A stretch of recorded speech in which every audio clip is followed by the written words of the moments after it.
In 1878, James Henry Pullen, a man who did not speak until he was 7 and barely spoke a comprehensible word for the rest of his life, drew his own autobiography. At a glance, it could be an account of the long, successful career of an eminent architect or engineer, of drawings of beautiful ship models and handsomely equipped workshops. In fact, Pullen spent all but his earliest years in mental hospitals, but as a new exhibition reveals, gradually became modestly famous as one of the strangest geniuses of the 19th century. Some of his dazzling models, beauty-made and of wit and invention, have been restored down to the last pinhead-sized rivet for the first exhibition on his life and work, at Watts Gallery at Compton, near Guildford in Surrey. His state barge for Queen Victoria, intended as a floating office from which she could rule the empire, gleams again, drawn forward by ivory angels, despite the attempts of a brass-tongued demon to haul it back. Inside the tiny circular windows, useful objects including a scepter and ivory documents the size of fingernails lie waiting for her on a desk, with miniature blinds ready to be drawn to shade her privacy. Queen Victoria's State Barge, 1866–67. Various woods, metal, string. Photograph, Langdon Down Museum of Learning Disability. Kirsten Tambling, the joint curator of the exhibition, has borrowed surviving examples of Pullen's work from the Langdon Down Museum, based on a collection of John Langdon Down, who before founding his own hospital was medical director of Ellswood, the asylum where Pullen lived from the age of 15. Tambling has studied the scanty medical records for Pullen, and says it is impossible to determine what mental disability he suffered from, if any. He was described as an idiot, a catch-all term, but later medical notes described him as intelligent but very deaf, and one queried, is he an idiot? He and his brother, who also spent periods in mental hospitals, were among 7 survivors of the 13 children of working-class parents, who were first cousins.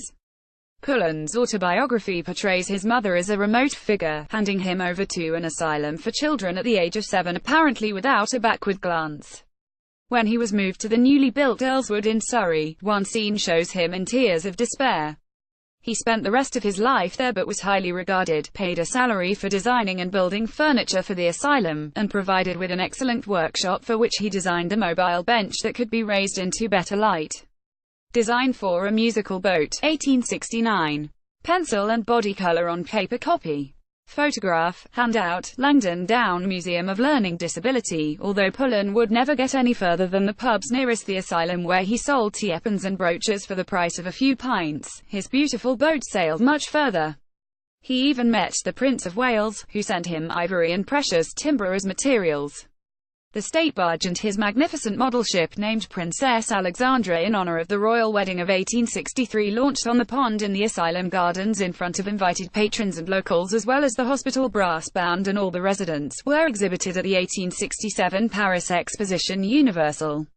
Journalists came to Ellswood to see his creations and interview him. One article, headlined "The Genius of Ellswood Asylum," said, "He certainly has many gifts which one would hardly expect to find in such a quarter." Although his circle was so narrow. Tambling said he clearly had access to newspapers and journals, and was very interested in developments in shipping, steam power and electricity. One of his more bizarre models, a circular vessel with a forest of little sails, may have been designed for the practical task of clearing sludge from canals. Dream Barge, the King's Barge. Light wood, metal and string, circa 1863. Photograph, Langdon Down Museum of Learning Disability. The exhibition also features a recreation of one of his most famous inventions, worked on for years, a mechanical giant that starred at Ellswood Fates, its pulleys and levers inside the body driving moving arms, one brandishing a scimitar, mouth and eyes, some form of rocket that poured out smoke, and a bellows powering a blaring voice that was banned after it terrified visiting children. Tambling finds one photograph of Pullen in a grand uniform particularly poignant.